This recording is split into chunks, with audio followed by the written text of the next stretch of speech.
So, Hmm. Stephen, I'll pass the ball to you. You love feedback because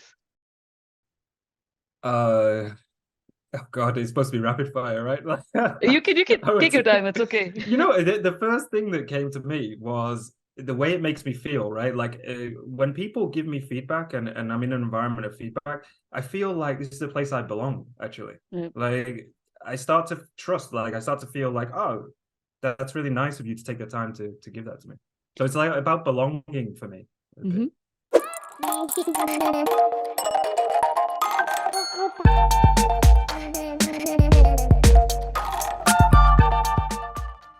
Hi everyone, how are you doing today? Hope you're all doing well, and thanks for listening to my last podcast as well. And welcome to People Things again. Today is a very special day for me. I have a very interesting person on the podcast today, and our connection goes back, let's say, 5 years, 5.5 years.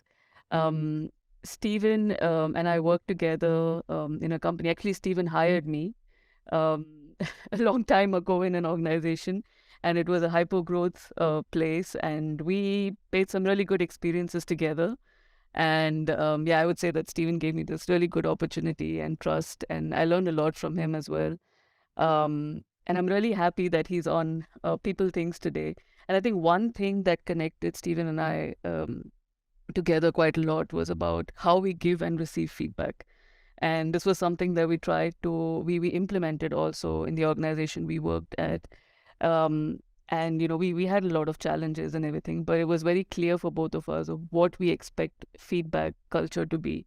And that's where we kind of bonded and had really good conversations about feedback in general. So we have Stephen here today to give us share his knowledge about feedback culture, his experiences in general. And yeah, so I'm really excited about this. I hope you all listen and give us also your feedback in the comments. So over to you, Stephen. Would you like to introduce yourself? Sure. Yeah, I'm smiling a lot because of that intro because it's just nice to nice to see you and see you smile as well. It's always nice to talk to you. I'm a bit nervous after that introduction actually because it was so nice. But yes, I'm Steven. We worked together in the last company that I worked at actually, and then I started my own company after that. And yeah, I would say that actually you came along and saved me, really. I've told you that many times, but you were the first person I hired when I joined. I joined to build the people team at this company. And I got there and obviously everything was a bit of a mess, right? Like there was so much to do. There was so many things. I remember sitting there at my desk just with like 15 contracts piled high and people coming to me just, how do we hire? How do we do this? How do we do payroll? How do we do everything? And and then I looked through some old applications. I found your CV and I was like, well, this looks good. And then I called you and I was like, can you start tomorrow? And you and you said, well, I have some, visa situation and things like this. In the end, we got it to work and then you joined and it was a great working relationship. And yeah, I loved working with you. I'll be forever thankful for all your help in that. But I think it wasn't just the help. I mean, you came in straight away, and as you just said, one of the things that bonded us was feedback, right? Because I think as soon as you came in, your role evolved into a huge scope straight away. And one thing we saw was that there was just a lot of toxicity around because of a lack of feedback and people not knowing how to talk to each other. So feedback has always been a passion of mine. Even previous company I worked in Berlin, a startup, this is like 10 years ago now, over 10 years ago. Again, I joined that company. It was a high growth company. And when I joined, I saw that there was just a lot of toxic teams around because of a lack of feedback. Leaders weren't growing fast enough. Teams weren't kind of evolving fast enough. People weren't gaining the skills they needed fast enough, again, because of a lack of feedback, which then starts to kind of lead to a lack of trust and all sorts of toxic situations happen that you have to then go and try to solve being in a HR team. So yeah, I think I've always been passionate about feedback, I think. And that's why I went to start a feedback company in last year. And that's what I'm doing now. But before that, I've worked for sort of 20 years in in HR. Started off in the UK. After university, I got into recruitment, and then I've worked in HR ever since, basically. And now I just turned 40, so it's a long time in HR. But yeah, I love it, and I think I was always driven by that fundamental question of how can you help people to enjoy work more, and how can it be a better experience for everyone? And I think I was always driven by that because I always saw my parents. I mean, I'm from the north of England, and my parents did kind of manual jobs, and then my mom quit the workforce to look after me and my brothers, which was kind of the norm back then in the 80s and 90s in England. But I always saw that they were never happy in work. They were kind of pretty miserable, earning minimum wage. And I always thought that there must be more to, and I saw this everywhere, right? I'm from probably people who are from working class towns can probably understand, but you see this everywhere. In your friends' parents, in your own parents. And I was always driven to think like, well, there must be more. There must be more to life. There must be more to work. And then as I got older, working in different teams, I started seeing really good ways to do stuff and really good ways to work and great companies. One of the earliest experience I had in a great company, I'm talking a lot now, but one of the earliest experience I had in a great company was working at Nokia before it, went down. And I have to say that like the way that they looked after their people, and people still talk about it now, like 20 years later, or 15 years later, like they missed it, how great it was. It was the best working experience they ever had. And when you see these sorts of working environments and you have some exposure to them, obviously what you want to have is sustained success. You don't want to miss out on these opportunities like Nokia did. So there was some bad decision making, but what you get exposed to is how good work can be. And that makes you think that, that if you can combine these different elements of great work, then it kind of gets you interested in, well, how do you do this in a better way and also make this sustained success? So this is what drives me. I'm always reading about these sorts of things. And why feedback and how it all ties into feedback is that I think a lot of it, and maybe even all of it, comes down to feedback, is what I've realized over the years. How we kind of interact with each other, how honest we are, how we build the trust with each other, how quickly we can face situations that come up. I think it all comes down to how honest we are, how much we give each other feedback, how we talk about things, how we grow as people.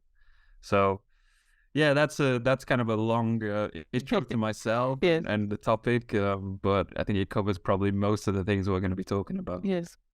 Yeah, I think you briefly touched upon it as well, right? And you also said that it's like feedback is like an overarching thing when it comes to company culture. It has a direct influence on how people feel working in companies, how they're engaged and how they grow. And, so for me, I would really like to hear from you.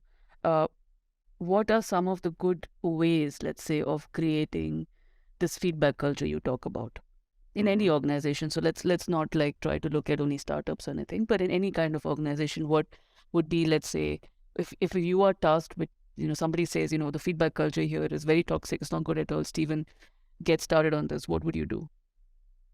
Well, first of all, I would listen to the people and understand, well, why is it a bad feedback culture? I used to think that every problem came from bad leadership.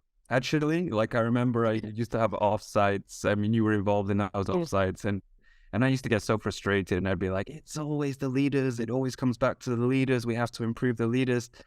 And that's true to an extent. But actually, I think what you have to do is listen to people, understand what's going wrong. Usually it does come down to a leader. The people in the team will probably say the leader it doesn't listen, isn't respectful, many different things, right? And that can cause the toxic environment. But actually, good feedback can change a bad leader to being a good leader, is what I've realized. So what you really have to do is kind of understand, well, what are the issues, and try to get feedback in there, right? In that environment.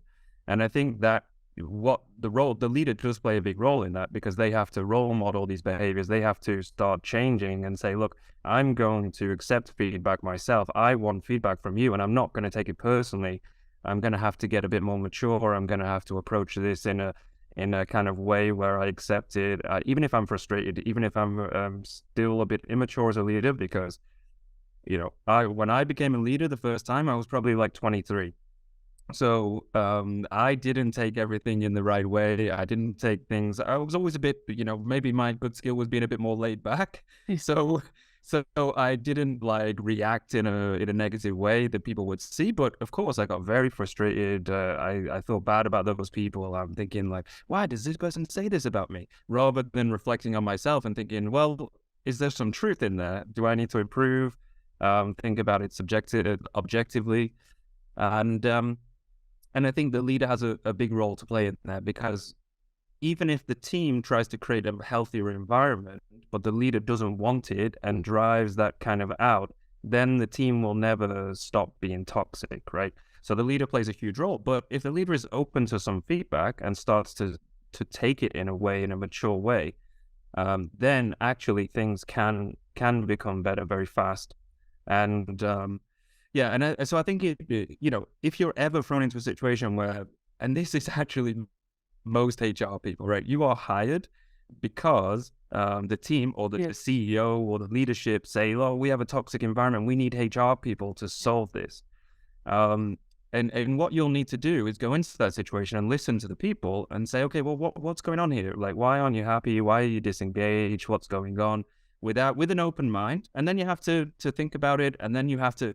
The tough thing is then taking that and getting the leadership to change, right? Because it will always come down to the fact that you'll know the reasons why things aren't working, and then you'll need to take that back to the leadership that hired you in the first place and get them to change or get them to improve so that they can help to make the environment better.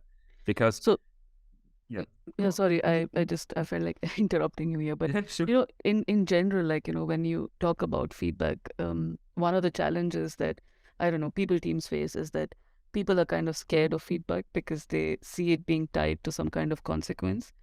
How do we get to a level where people look at feedback being a good thing, being a gift, being something that actually helps them improve, right? Because it's something that people really get worried about all of a sudden, especially the constructive part. So what's your take on that? Well, I think people tie it to a negative thing because that's in fact what is happening, right? In most places. So I don't think that that's wrong of people to think. I think that's probably the truth, right? Is that most times where you see feedback happening, you think, oh, they're going to fire that person. This is what you think, right? Or people are doing it for a reason. Like in many companies, it's not healthy how they do feedback. They don't do it often enough. They don't do it in a constructive enough way. They don't train people how to do it. They don't help people to get better at it. So when you're asked to give feedback on someone, your brain automatically thinks, well, what's going to happen to this person if I give my honest feedback on this person? So then you aren't honest, right? And then that person can't actually improve because you're not being, you know, there's a lack of trust in the environment. So I think it's not wrong how people feel about this, that they've had most people have had very negative experiences with feedback, right? And we shouldn't hide from that. But I think how you can improve it is by acknowledging that we've all had negative experiences with it and actually trying to improve it for the better, right? So I think it has to happen more often, because if you do things more often, it becomes more the norm, right? Like, oh, well, we do feedback very regularly here. And you see that even if someone needs to leave the company or is a poor performer or whatever you want to call them, it's not because of that one feedback they received, right? It's because of something that's happened over time, and they've been given feedback and tried to improve and had chances, right? So I think it's, first of all, you have to do it more often. I think you have to help people to actually understand that they will make mistakes, and it's a skill that they'll need to improve as they get better, because people are afraid about offending someone or upsetting someone with the feedback they give them, right? And you need to help people feel more mature and more confident and more comfortable in themselves, that it's okay. Like, we will make mistakes, we will say the wrong things, but let's all as a team commit to saying the feedback. And then if we're offended, I'll go to you and talk to you and say, oh, what you wrote, it actually offended me a bit. Can we talk about it? Um, it's easier said than done, right? Yes. Because when we get into companies, we all have these weird ways that we act, and we don't really act like normal people anymore. We all act like we're pretending to be Yes. something we're not. Um, Remember but I that think, what he used to tell me, it's like wearing a mask prior to work. He used to tell me that, these people are yeah, wearing a mask when it comes to yeah, this. Yeah. yeah. And little did we know that people would actually wear masks going to back in the future. But no, I think it is like that. I think there's something about when people get together in a large team or a large company, we aren't ourselves, right? We don't feel comfortable to be ourselves and to be the people that we don't show our true selves, right? So I think the skill of a good team and a good leader is to create an environment where people can be themselves, right? Because then if you feel comfortable and you feel like you can be yourself and you can speak your mind, feedback will be present. And then also that team is going to be able to face anything that comes up in the future, because the industry will change, things, the product will fail, you'll need to pivot, many things will happen. Like you'll stop making money at some point, you might need to make redundancies. And if you aren't talking openly and you don't have a good, I mean, if you actually take it the other way, if you do have that good feedback culture and a good team, you can actually face those issues in a much better way, and maybe you'll navigate through those issues successfully, right? There's way more chance of navigating successfully through those kind of situations if you have a good team and a good feedback culture, or a team where people can be themselves. I mean, Yes. if you think, I mean, just you, Pri, I mean, like, think about the teams the best teams that you've been on, like, you just have this feeling of, I mean, you tell me what it's like for you, but like for me, I can say that I feel like I can be myself.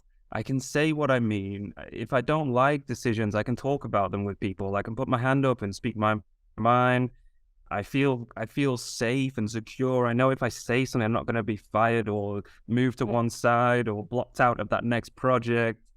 Um, yeah, I mean, you tell me what you felt in these good teams. Psychologically safe, Stephen. Always, as you said, I could be the best version of myself. There's this, there's no stress of trying to always think, if I'm going to say this, someone's going to take it in the wrong way and someone's going to use it against me or something. Once you get it out of your system and you actually learn to give good feedback to people and also receive it in a good way, I felt that I could actually, focus a lot more and actually be more creative and be more innovative in doing my job than having to think about, okay, how do I manage other people's emotions? How do I get this information out? Um, when we have a good feedback culture, I think people also understand. You try to communicate very well your needs as well to others, and people understand you and accept you and also actually celebrate you for who you are. And that for me is very, very important in any team that I've worked. And I've seen this in a couple of teams. So yeah, that's my thought on that. I also wanted to ask you, you briefly touched upon this, and this is something I feel a lot of HR managers also start when they start working, on any project related to feedback, is we start thinking about frequency. And I honestly am not a big fan of it because, you also mentioned that feedback has to be immediate, right? You do it immediately and you do it regularly. Then you don't need to set up 2 or 3 cycles. And I've seen leadership teams thinking of this to be a huge task and huge work. Oh, the feedback cycle is starting right now. So in your ideal world, what would be the best way to, set up a feedback cycle, if you want to call it that? Yeah, I agree with you. I really hate the way companies do it. And honestly, I think it destroys most companies. It destroys the company culture. It destroys how quick they are at building stuff. It destroys the enjoyment of being there. Because what they do is they think, okay, I've been told I need to tick a box. I need to do, there's certain things you need to do as a company. We need to do feedbacks. We need to do salary increases. We need to do these things, right? And they have it feels like a checkbox list. And then people say, well, we need to do feedback once or twice a year, right?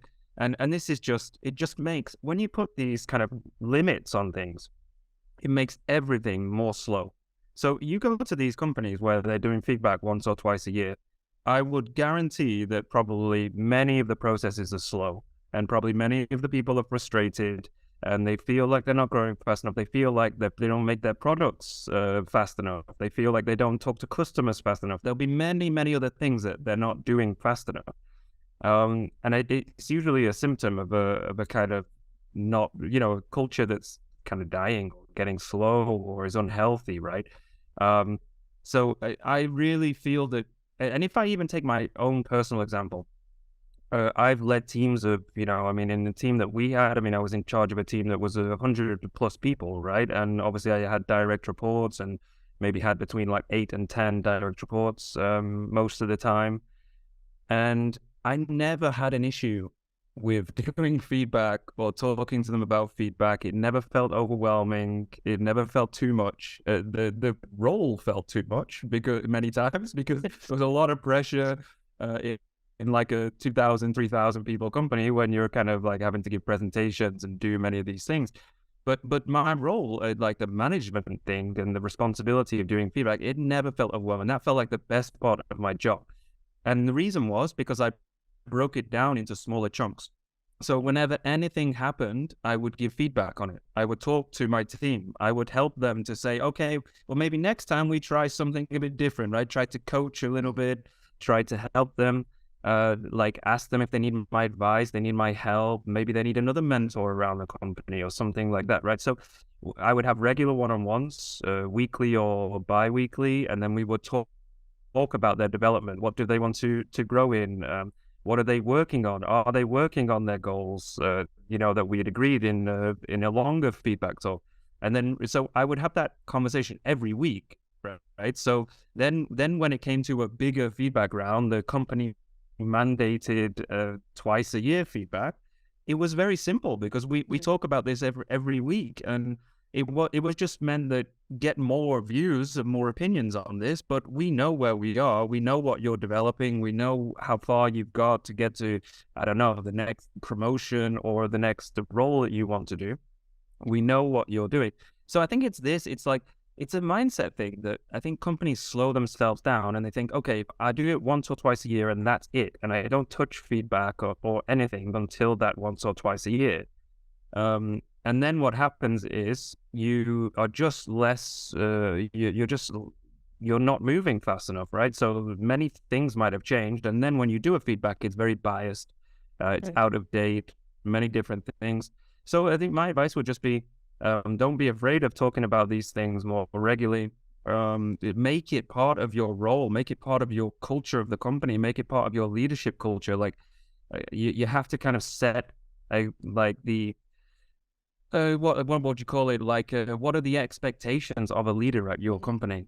And then the expectation should be that you're talking about these career things in your one-on-ones regularly, like, or every week or every couple of weeks, because it's not hard when you add 5 minutes about like, how are you getting on in your career? What are things you need? What are there? Let's say, for example, you wanted to move into a new role at some point, right? You wanted to become a HR business partner. And so I started to, because I knew that, I started to expose you to more of the HR business partner tasks. And I would say, okay, I think you're ready for this task now in the one-on-one. Do you want to take this on? And then come to me if you need help. And then gradually you became ready for it, right? And it didn't take waiting 6 months or waiting a year to have that conversation. It happens more often. And just at the opposite opinion, where I've seen issues is where managers only use the one-on-ones to talk about delivery, like project delivery, all that sort of stuff. So they never, ever talk about the person. They never build the trust. They never say, okay, well, what are your ambitions? What are your dreams? What do you want, out of this, your time here? And they never think about how do they make it better for them and help them and give them more exposure to the tasks that would help them to grow in their skills. So, yeah, that's probably what I would say. Yeah, I was just also thinking of when it's not done well, nobody likes to be caught off guard. Like all of a sudden you have a conversation and you're not doing well. It's like the worst thing to hear. And when exactly giving this immediate feedback that actually helps you understand how things are going, because at the end of the day, especially if you're a new employee as well, right, you want to know if you're in the right direction, if you're going in the right direction, if you're doing well. And I think for leaders, it's so important to think about this too. And I really like the fact as well. I remember our one-on-ones were also never about operational topics.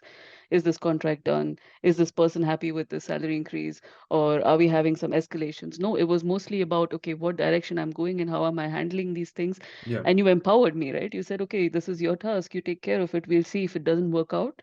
I'll jump Yeah. in, right? Yeah, and I So, think the leader has to, or the team manager, or whatever you want to call them, you have to kind of start to empower people. But you can't just another mistake people make is they say, "Okay, you're empowered, go and do it," yeah, right? But what I did with you, I remember, is that our one-on-ones for the first maybe month might have been more operational, right? They yeah, were probably like, okay, do you need help with this task? Is it done? yes, How are we getting on with this?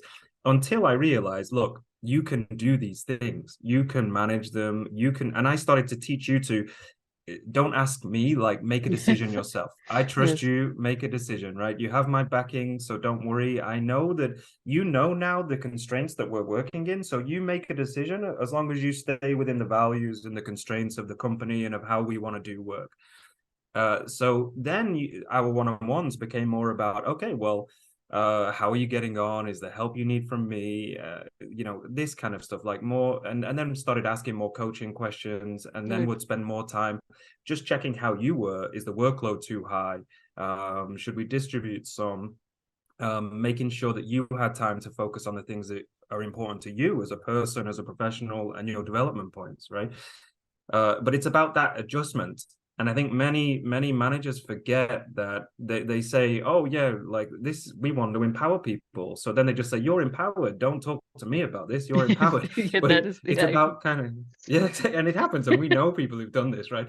But it's yes, like you have to tweak the empowerment, right? So some days it might be more operational, right? It might be yes, more operational, but you need to use your judgment. And I think people, again, it goes down to this thing that I think people pretend that they have to be, or think they have to be something they're not, right? Like, and they think that they have to be this, like, person who knows everything. And, if I'm in charge, I need to know everything, and I need to be on top of everything, and I need to, be driving this. And I think it's all kind of bullshit, really. If you and I think if people were a bit more comfortable in themselves, yeah, and were okay to say, look, you're the expert in this. Like, you tell me what support you need from me.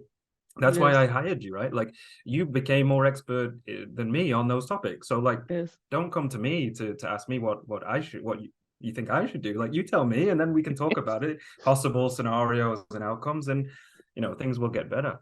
yeah. Oh my God, I just can't stop thinking of we had such a good time working together. It was very challenging, but I think you also Yeah. like, you helped me really grow at this organization, and yeah, yeah, I'm getting a little bit nostalgic right now. No, it was a great time though, It was actually, a great because time. I think personally, like, I always say, like, anyone who I work with, or even for myself, like, when I work anywhere, I want to grow personally and professionally, right? So that's the key. And for me, I like seeing people grow. Like, that's the best thing that I can do.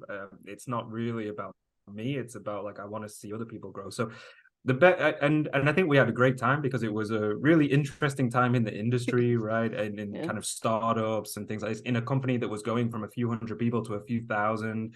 It's kind of a different time, really. It feels like that time is gone now, I think. And it was just a clean slate, and you could do anything, you could build it in the way that you want. And what we saw was it was very successful, right? Like, yes, thinking about culture and putting people first, it really propelled that company to huge heights. And not just us, of course. There were, like, hundreds and hundreds of people involved in right, in doing this. But I think this mindset, I remember one of the things we used to do was always challenge people to think a little bit differently, right? Like, mm, don't just become a robot. Really think for yourself, bring your own things to it, try to make your own decisions, be empowered, and try to have this culture of, like, let's help each other, let's be a really good team, let's have each other's back. And you're empowered to grow and take this on and run with it, but you're not on your own. You're not gonna, hopefully, you don't go and burn out from this, and it's right, too much responsibility. um but I think the negative side is that people do, right? Because they take on things that are too much for them, and then people burn out, and it's a lot of stuff, and it's a lot of pressure, a lot of responsibility in companies that are growing like that. But yeah, I think we always had great people to try to support as much as possible, and I think many of us are still great friends, I think, from that time. And I'm still good friends with the people I was in the company before as well to this day, because of the same kind of attitude towards people. Totally. And you had this thing where you would say, just make you have a good moral compass, use it. Just keep that in mind. And also we hired people actually who we thought put people first and help create this culture that we were dreaming about. Steven, one thing I remember is that I've received some of the best feedback from you. And even if it was constructive, even if it was tough feedback, you did it in a way in which I actually was really, I was driven to then take that feedback on and change, if it required change, yes, but, or, what you were suggesting, I would try to explore it more rather than saying, Steven just doesn't like me and is just saying it because he just doesn't want me to do something. And I was thinking, in your career so far, what is some of the, maybe just take one example, one good feedback that you've received, and if you could break it down for us, why it was a great feedback for you.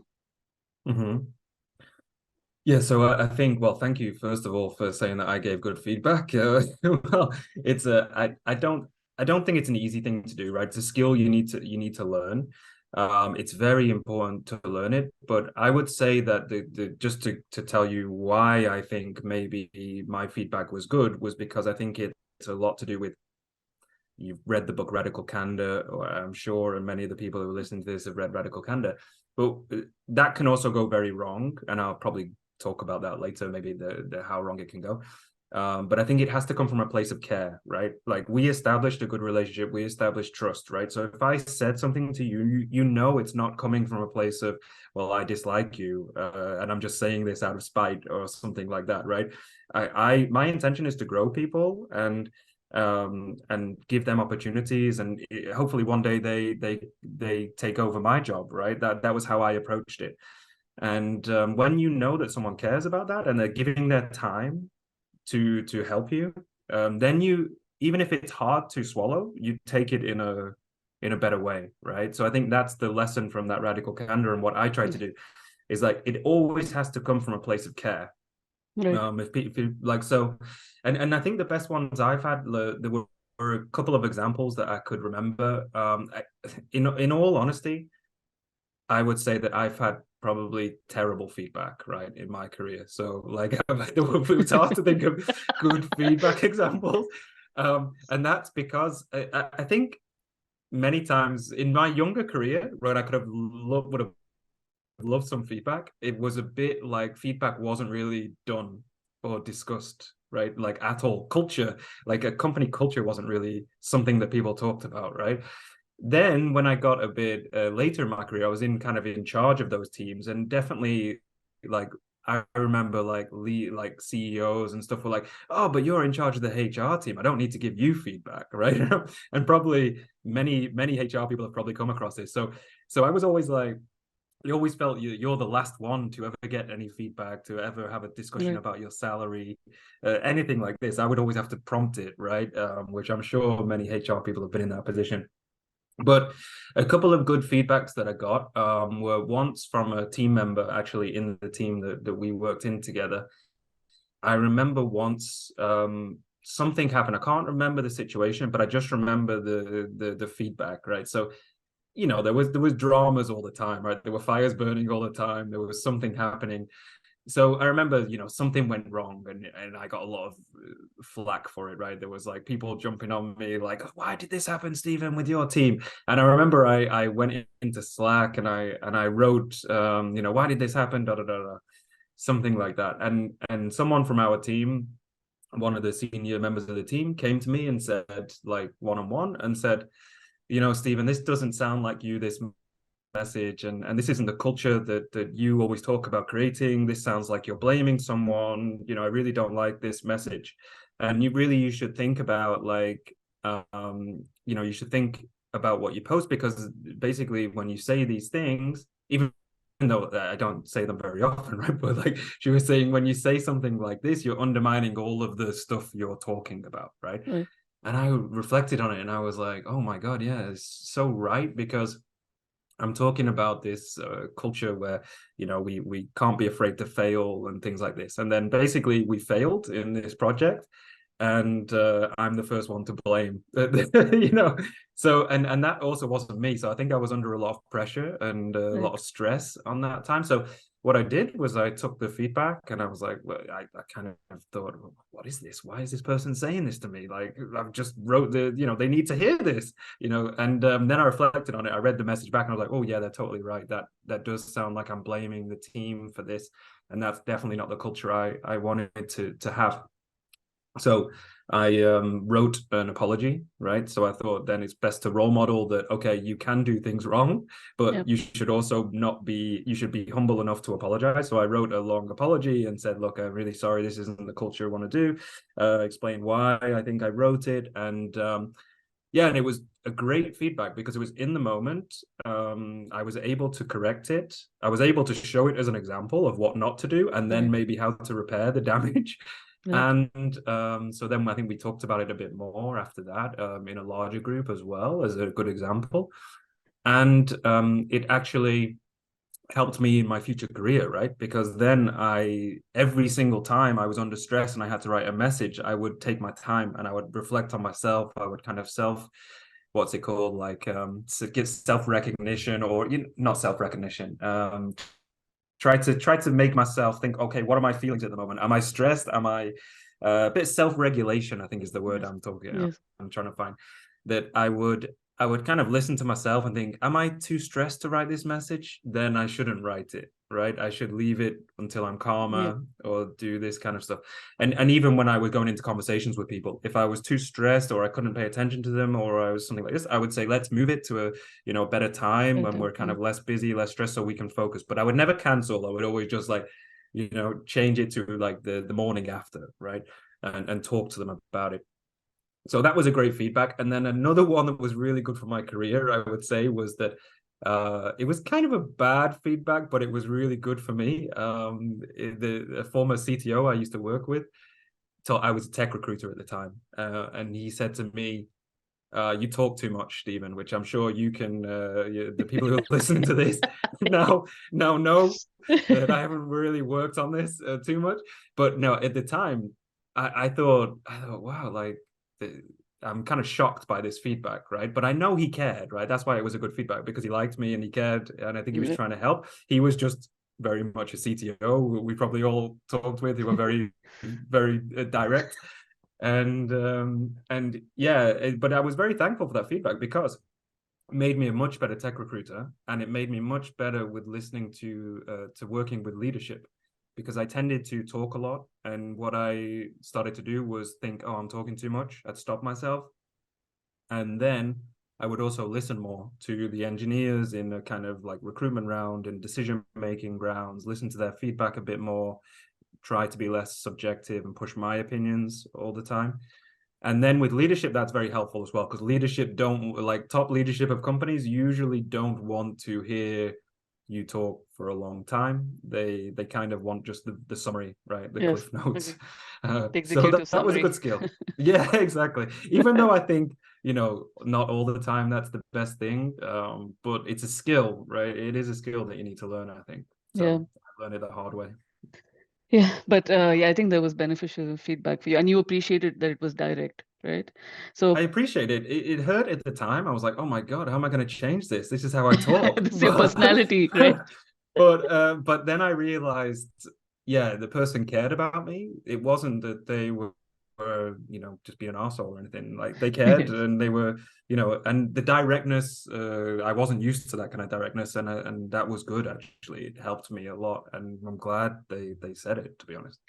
Yeah, Yeah. I think I just want to now focus. You mentioned it also briefly, was like radical candor, right? So we do a lot of, let's say, an organization starts getting very interested in feedback culture and starts thinking about literature and books and concepts and frameworks. And they, somebody talks about radical candor and does some trainings and everything. What can go Mhm. wrong Can you think of one example? A Yeah, lot yeah. can I go mean, I wrong, I have think. like many, but there is many things can go wrong. I have a really good example of when this went wrong, actually, and it was really weird. I have to say, but I mean, obviously, I won't name names or anything, but I joined. So when I was in one of the companies I worked in the past, I basically got moved into to a new department, right, to go and work Yep. with it. Like it was known for being very difficult to work with, and many like senior HR people had struggled and left the company, and they were like, oh, okay, Steven, like you're pretty resilient, so maybe you can go and try to give this a go and try to help us. In the end, I did actually leave, not because of this department, but I did leave the company after this thing. But when I got there, I first talked to the leadership team, right? And the leadership team basically were saying no to me. They were on the whole call and they were like, everything's great, yeah, we're really happy, we're a great team. Then I talked one-on-one, and turned out everyone hated each other, right? And what had happened was the manager wasn't doing one-on-ones with his leadership team. So then it was very dysfunctional, and they were all trying to get this manager's attention and do things to impress them. And it was because they were all relatively new and jostling for position and didn't really have good relationships, and there wasn't trust. But one of the leaders in this group came to me and said, I just don't know what it is. I don't know what's going on here, because I really practice radical candor, and everyone else, I'm the one giving feedback and no one else does it. And was going on for a long time about how great they were at radical candor and how this is so important for this company because we read this, we talk about this book and everyone should take it more seriously. And I said, okay, but you do know that radical candor, the whole point of the book is that it should come from a place of trust, right? Otherwise, you're just a jerk. If you're Yeah. if you're telling people what you think, but no one in this team trusts you, you're just a jerk. And this guy was like, yeah, I know this. Yeah, I'm not a jerk. Like yeah, of course it comes from a place of trust. And I said, well, I've talked to everyone in this leadership team and no one trusts you. I just told them like directly. And it was a shock to this person. They were like, they sat back and they were like, oh yeah, oh well, they told me they trust me. I thought we had a good relationship. And I was like, look, I've talked to everyone and no one feels trust in this team. Like no one. So you go in then to all of them and saying this direct feedback and actually being very harsh, it just comes across like you're being a jerk. So and this is the whole point of the book. Like I said, like you need to go back and read the book. It's not just about being honest. It's about like building the trust, coming from a place of care and being honest with people, right? Not just that's what people misconstrue about radical candor, is that they think that it's just me telling you exactly how I feel or what I think about you, which is completely wrong, right? That then Right. makes you a jerk, right? And So also, yeah, like, maybe this person would not take the feedback, like we usually say, right? Give feedback the way you want to receive it. So this yeah, person would probably not be that comfortable also receiving the feedback the way they were yeah, giving it to others, right? And especially if you're in a yeah, position like where you're really senior position and you have so much of power and authority, people will not easily come back and tell you, yeah. the things the way you do. So it has to be actually a two-way street, no? Exactly. And I think, well, this person, when I got to know them a bit more, right, and I got to know this person's team, it became apparent that this person was kind of, the team were afraid of this person, right? Mm. Like, the everyone was afraid of being honest, right? And the person was hired because they were a bit of a hotshot, great CV, talk the talk, all this kind of stuff, right? And then was just allowed to go and try to dominate everyone, right? Without anyone ever, and Yeah. everyone was afraid to tell them the truth. They don't trust the person, and they weren't creating a good environment where people felt good and did their best work. The people were scared, right? The people were scared, and like I kind of am not afraid to stand up to these people, right? I don't really like I'm kind of it's not, I wouldn't say, okay, it's like maybe I wouldn't go as far as to say it's a bully, but like, I mean, I very much believe in standing up to bullies and standing up to people that kind of, if someone's afraid to to have that difficult conversation, I usually am not afraid to have that, right? Yep. Then I need to make sure that I don't become the jerk and the bully and Yes. the arsehole. But I think yeah, again, I just try to have a very honest conversation with this person and show them that what they thought was reality wasn't actually actually the reality that was happening for everyone else, right? And I hope that that made that person better, and maybe I don't think they immediately changed, and then obviously I left the organization anyway, but like, I would hope that that has resonated at some point and made them a better leader in the future, right? Right. Because you need someone to say those sorts of things to you, to kind of because otherwise you'll go and you'll cause misery in many people's lives, Yes. right? And life is short, and I think you need to put good stuff out in the world. I very much believe that you need to give back and you need to put good stuff out in the world. And if you go around making people's life miserable and bring this toxicity, it's really, it's kind of, I think it's not a good way to be. So yeah, Especially as a hopefully leader. it changed. Yes, exactly. You And shouldn't be it's even bringing more people because, down, no? well, it's not good for anyone, but a leader, as a leader, you're like 10xing your impact or 100xing Yeah. your impact, right? Because if you're like this with all these people, then usually they then take these practices and do it themselves when they become a leader. And it just keeps passing on this Yes. negativity like for a long time. And it's very easy to be, it's not easy. Leadership is hard, but it's very easy to be a good leader, I would say. Like if you put your people first, and there's a thing I used to say, but it came from I think the American football that I like, right? One of the coaches used to say, like, stand in front of your team when times are hard, and stand behind your team when times are good, right? And just care about the people, right? Put the people first, and that's really, if you follow those rules, like, and kind of have this kind of, yeah, this moral compass where you think, okay, like, what can I do to help the people that I work with today? Like, then life will be better. You'll feel better about yourself. You're putting better things out into the world. The world will become a better place. Will become like less greedy, less, Yes. less many things, and more positivity will get out there. So. I have to say it, you sound like Ted Lasso. Have you been watching Ted Lasso, Stephen? Yeah, I love Ted Lasso. Yes. You do sound like him. Uh, so inspiring, and really, yeah. So thank you so much for that. So Stephen, Sure. you've been a leader, you've been working in different organizations, and we a lot of times when we would have our coffee conversations, we would talk about entrepreneurship and Mhm. how you what your vision was and what you wanted to do. And I was so happy when you spoke about Phoebe the first time with me. So I would like our Mhm. listeners to know a little bit about what you're building, what your vision is. And Yeah. so if you could just tell us about Phoebe and how it started, what are you doing, what are you building? Yeah. Yeah, well, yeah, thanks. So yeah, no surprise that I'm actually building a feedback tool, right? So Yes.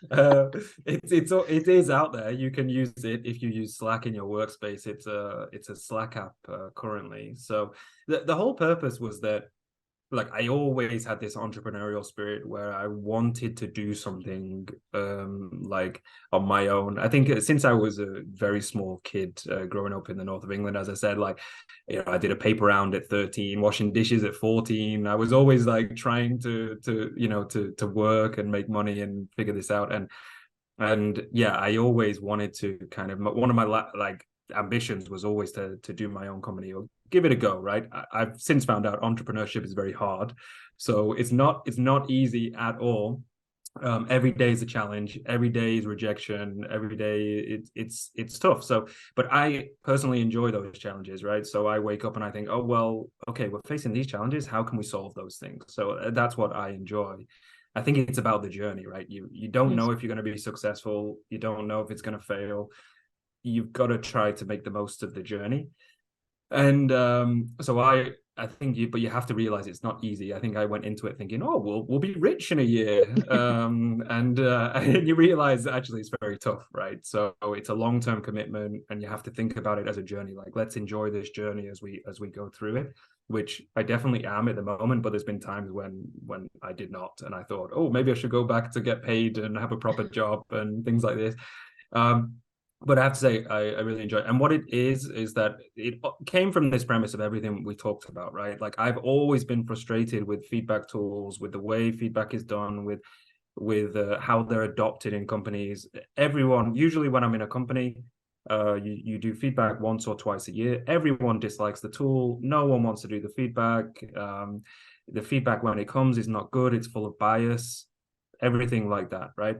So and feedback is what we need to grow, right? And this has always been, and I think anywhere you have good feedback, you have a good team, you have a good culture. This is the key. So I thought, okay, well, maybe it's good to do a business that you're also passionate about, and you want to kind of be in that area. You want to think about it daily. So I love that topic. I'm passionate about it. So that's why we created a feedback tool.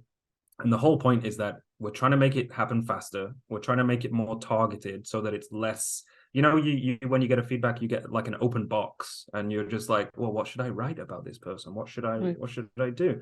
So we tried to make it a bit more around skills, and then what skills people have, and just make it very targeted so that it's easier to give a feedback.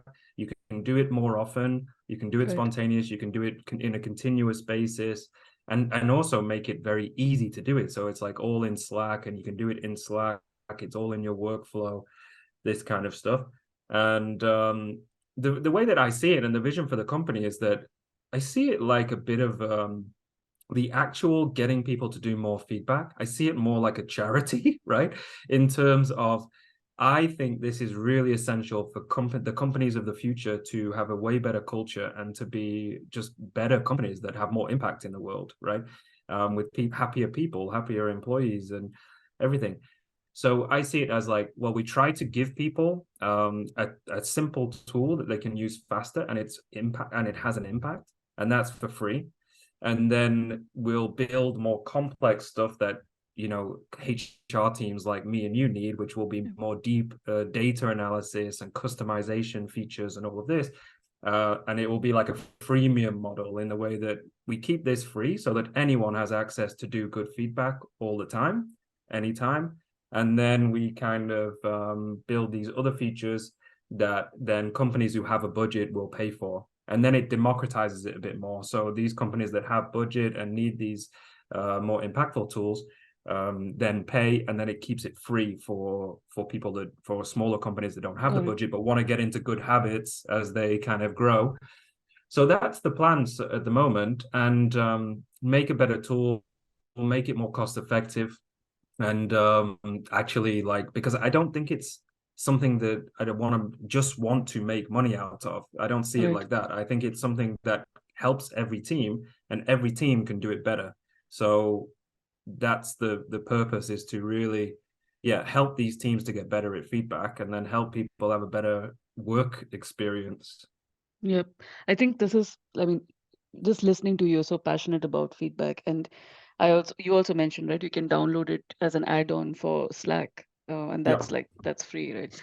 I think this is so great. I mean, the first thing, like a lot of, let's say, a 20-30 people startup would think about is, okay, we want to do feedback well, we want to do performance well. Oh, we need a tool. Oh no, we're going to have to pay for that tool, so we don't have budget for that. Exactly. And we don't even start. And here you are just you have created this opportunity for people to just see, this is here, use it. And especially created with care by someone like you, who knows the topic in and out, who has such beautiful experiences about it. So I think for our listeners and viewers, we'll put the link to Phoebe in in our comments. And if there's any questions, I think, and any comments, people can connect with you on LinkedIn, correct? Well, of course, yeah. Feel free. I'm happy to talk to anyone. Yeah. I love the user test that we did with the initial version that you were rolling out. So that was great. Oh, nice. Yeah. And that would be my advice, actually, to people, if you're an entrepreneur or you are thinking about going and starting something, which I would encourage you. Like, take the advice I said before, like, think about it long term. it's hard work, but I think give it a go if you want to go and do it, and it's an itch you need to scratch or something you've always wanted to do. I think it's a great thing to do, and you learn invaluable skills, right, on this entrepreneurship journey. But get things out as soon as possible, get it in the customer's hands, talk to customers. I think we should have done that. We had this first version that you're talking about in September, I think it was ready. We started in July.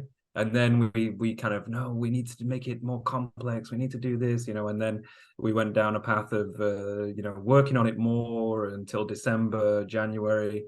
And I think, and then customers started using it more. And then then you get really valuable feedback. So I think it's, get it out as soon as possible, work on things, give it a go, get it in customers' hands and listen, right? It's like any feedback, then get feedback from them. So even that is like feedback, right? Everything is feedback.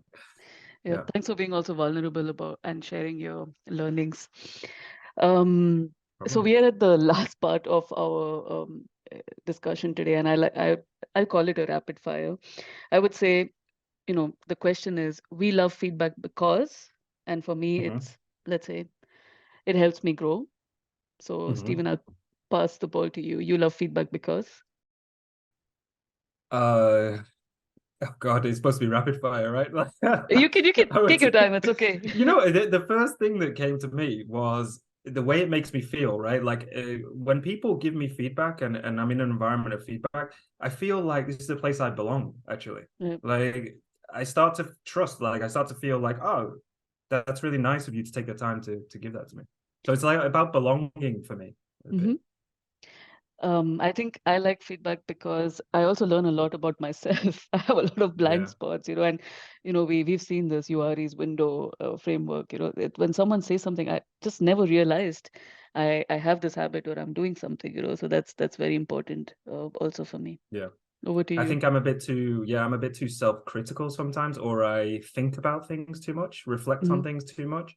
And I think it's good when people just give me feedback. Getting feedback more often, it means that you need to guess less, right? because people are telling you what they think. So I think for me that's good. I like that aspect of it. I think getting feedback for me is also like making things a little bit more, it's actually connected to what you said, more predictable for me. I like when I get feedback, I know that the person's thinking about me and is taking the time to write it. And I don't have to like just build these castles in my head about how I perceive how things are going. Because the mind can be a trickster, can tell you so many things, and then you're like overwhelmed with it, and then you're like emotionally exhausted. So I think, I think it's not a new point, but I relate to you with that. Yeah. I think many people do, right? Many people, you think when you don't, it's about knowing where you stand. And when you're in a group and you don't know where you stand, your mind imagines things, and this is the I think it's the survival instinct or whatever in your mind that's probably that's embedded deep down, that's like, oh well, where do I fit here? What is going on? And you build things in your head. And I think when everything's just clear, it's great. You can relax. It's also the same in what I'm talking about in the team. It's also in relationships, in personal relationships, everything, right? Like the moment I think I met my I was telling you it's our anniversary today, but when I met my wife, I remember one thing, just feeling so like relaxed and like I belong. And then there's the guesswork has gone a little bit about like trying to be something you're not. And I think we do this everywhere. We do this in relationships, in friendships, in workplaces. And the moment we can reduce this and be honest with each other and tell people how we feel, and you can be yourself and you can feel like you belong here, everything gets so much easier. I think the relationship itself becomes stronger, when you listen to each other. And there's a beauty to, I think that just going on relationships, there's a beauty to longevity as well, which I think we take for granted, and we don't really, not that we take for granted. I think it's hard to have longevity in things nowadays, in work relationships, in personal relationships. And there's a beauty in that kind of deep and meaningful thing that grows over time. I actually, just going off on a tangent, but I went back to my old workplace that I joined in Mhm. 2012 to visit a couple of people to get some feedback on Phoebe, the tool I'm working on. And people have been there were still there from when I joined. So we're talking 11 years that 11 people years. have been Mhm. there. Many people, I still recognize 80% of the team. And that's incredible. I mean, you think about like how quick it, because I'm also I'm very quick to be like, okay, my opportunities are not happening here. I'll leave, right? But there's actually a kind of beauty to staying and Yeah. building a relationship and having a sense of calm in yourself and not wanting the next thing, just being present in the moment and, happy where you are. That's Exactly. something that it's hard to do, I think. You told me this, and I was just thinking it's so hard to do. You start a startup, a small organization, and then you have people there who are with you for 10 plus years. It's something. It's such a big achievement because Yeah. when your culture starts failing and you start losing direction, you have huge turnover, and then it Mhm. becomes a number that everyone's talking about. Okay, how do we reduce it and everything. But when companies are able to just keep the people, retain good people, and maintain that culture and their identity, it's just so unique and it's so beautiful Really. actually to hear about. So thanks for sharing that with us as well. I think we had a really good conversation, Stephen. Thanks again for being so open and vulnerable and taking the time. Oh, I wish you and Phoebe team good luck. I'm always waiting for your content to come out and looking forward to what you're building. And yeah, it was great to have you on People Things. Yeah, so thank you so sure. much. Yeah, thanks for your time. No, it was lovely to talk to you. And don't forget to repost the content then if you like it Yes, so much. yes, I will. I will. Thanks for the gentle reminder. That was very subtle, Stephen. I will do it. All right. Take care. Yes, thank you. Bye bye. Bye. Bye.